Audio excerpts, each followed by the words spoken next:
नमस्कार दोस्तों, कैसे हैं आप सब। आप सबका स्वागत है मेरे चैनल में।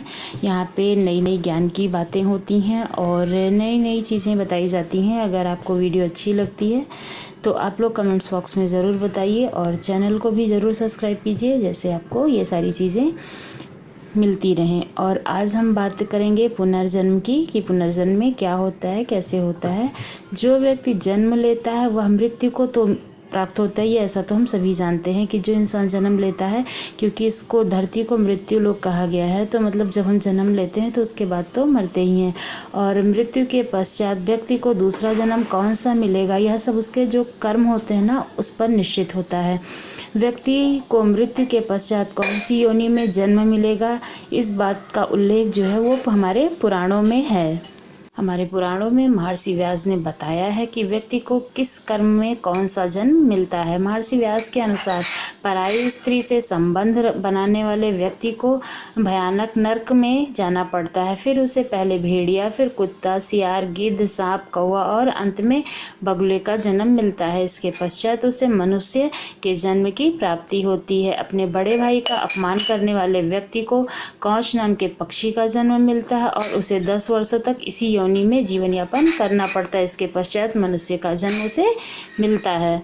जो लोग सोने की चोरी करते हैं उन्हें कीड़े का जन्म मिलता है, और जो व्यक्ति चांदी के सामान की चोरी करते हैं उन्हें कबूतर का जन्म मिलता है। देवताओं और पितरों को संतुष्ट किए बिना मरने वाला व्यक्ति 100 वर्षों तक कौवे की योनि में रहता है। इसके बाद मुर्गा, फिर 1 महीने के लिए सांप की योनि। इसके पश्चात उसके पापों का अंत होता है और वह फिर से मनुष्य के रूप में जन्म लेता है। जो व्यक्ति वस्त्रों की चोरी करता है वह तोता बनता है, और जो व्यक्ति शस्त्र से किसी की हत्या करता है उसे गधे की योनि प्राप्त होती है। उसके पश्चात मृग का जन्म मिलता है, उसकी हत्या भी शस्त्र से होती है। उसके बाद वह मछली, कुत्ता, बाघ और अंत में उसे मनुष्य का जन्म मिलता है। सुगंधित पदार्थों की चोरी करने वाला व्यक्ति छछूंदर के रूप में जन्म लेता है।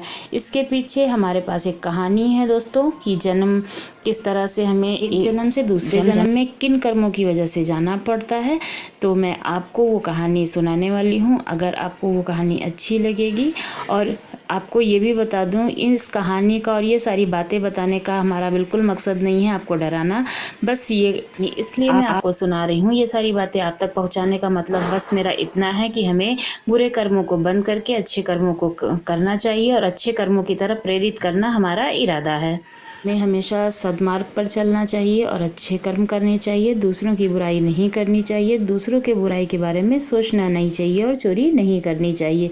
तो हमें हमेशा स्वर्ग की प्राप्ति होगी और हमारी जीवन में अच्छाइयाँ रहेंगी। और सबसे बड़ी बात, हमारी आत्मा हमें धिक्कारेगी नहीं, हमारी आत्मा से हमें तकलीफ नहीं होगी। जब भी हम कोई भी बुरा काम करते हैं ना, तो हमें अंदर से आत्मा धिक्कारती है, हमें अंदर से महसूस होता है कि हम गलत कर रहे हैं, तो हमारे मन में एक तरह का डर बना रहता है। इसलिए हमें कभी भी कोई गलत काम नहीं करना चाहिए और अच्छे काम करने चाहिए। दोस्तों, मैं आप लोगों के लिए एक कथा लेके आई हूँ जो भगवान राम की है। तो चलिए मैं आपको सुनाती हूँ। एक बार क्या होता है कि भगवान राम अपनी सभा में बैठे हुए होते हैं, तभी एक कुत्ते के रोने की आवाज़ सुनाई देती है उन्हें। तो अपने जो द्वारपाल होता है ना, उसको कह के भेजते हैं कि जाके इस कुत्ते को भगाओ, इसकी आवाज़ की वजह से सभा में परेशानी हो रही है। लेकिन यही क्रम 2-3 दिन तक लगातार चलता रहता है। फिर चौथा दिन आता है, फिर वो जो कुत्ता होता है वो उनके दरबार के सामने आकर भौंकने लगता है।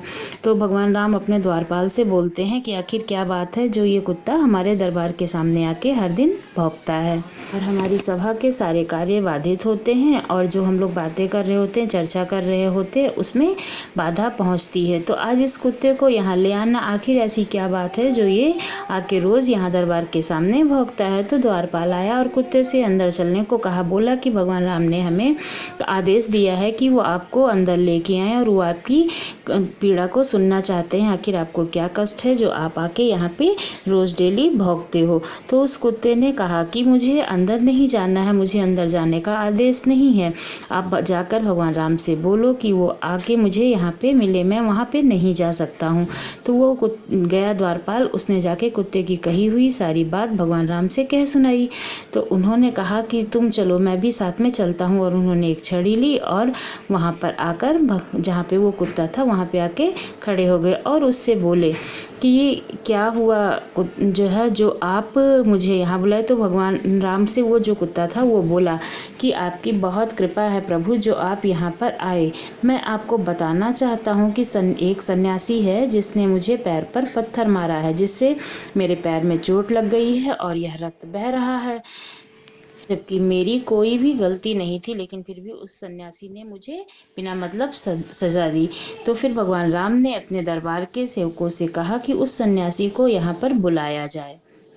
तब सन्यासी वहाँ पर बुलाया गया और सन्यासी से बोला गया कि जो है क्या ऐसा क्या हुआ था कि जो आपने इस कुत्ते को पत्थर मारा। तो सन्यासी बोला कि मैं भोजन लेके आ रहा था और मध्य दोपहर का समय था, मुझे बहुत तेज़ भूख लगी थी, इसने मेरे खाने को छू लिया जिससे मैं खाना नहीं खा पाया। तो वहीं पे पड़े पास में एक पत्थर से मैंने इसको मार दिया और इसको ये चोट लग गई। मेरा ऐसा इरादा नहीं था कि मैं इसको बहुत तेज़ मारूं, लेकिन फिर भी इसको बहुत तेज़ चोट लग गई। तब भगवान राम ने कहा वो तो एक जानवर है, उसको तो उतनी बुद्धि नहीं होती, वो बुद्धि नहीं रखता, लेकिन आप तो ज्ञानी है ना, आपको नहीं मारना चाहिए था। इसलिए जानवर तो ज्ञानविहीन होते हैं, उनका भरण पोषण करना हमारा कर्तव्य होता है, इसलिए आपने गलती की है और आप सज़ा के हकदार हैं। तो फिर वो जो वहाँ पे कुत्ता होता है उससे बोलते हैं कि इसने आपका अपराध किया है और ये आपका अपराधी है, इसलिए आप ही बताएं महाराज कि इसके लिए क्या सज़ा होनी चाहिए। तो उस कुत्ते ने कहा कि इस साधु को महाराज आप किसी भी सेवालय का मालिक बना दीजिए। तो महाराज राम ने कहा ठीक है, फिर उसे सेवालय का मालिक बना दिया गया और उसको अच्छे से तैयार करके उसे एक सेवालय दे दिया गया।